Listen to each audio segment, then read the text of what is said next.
呢個係咩品種嘅甲蟲啊？獨角仙嘅有呢隻甲蟲係黑色嘅，都係依個星期先變黑色，跟住先今日掘佢出嚟。啱啱開始叫小龍兒，因為以為佢係男仔係咪？係啦，跟住後尾化蛹，跟住見到佢有冇咩啊？有冇凸起？冇凸起啫咩意思啊？冇凸嗰個角係咩意思？即係女仔。哦，可能係女仔嚟嘅喎，咁可能咁跟住成咗蟲之後，真係冇個角喎，咁跟住係改名做咩啊？改名叫小龍女。你養咗佢幾耐啊？你由咩階段開始養起㗎？好似係一條幼蟲，跟住我哋繼續養到佢肥嘟嘟，跟住就越化蛹，進化緊成蟲。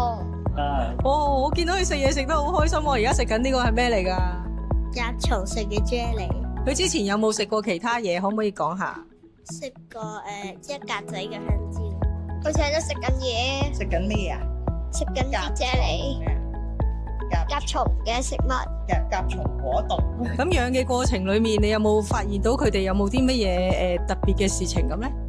喺結蛹嘅時候，見到佢哋個蛹室係打橫，然之後因為獨角仙個蛹室係打直噶嘛，正常就係所以驚佢結蛹唔成功或者長出嚟會畸形，所以就即刻拎咗去甲蟲專門店度整個人做蛹室俾佢。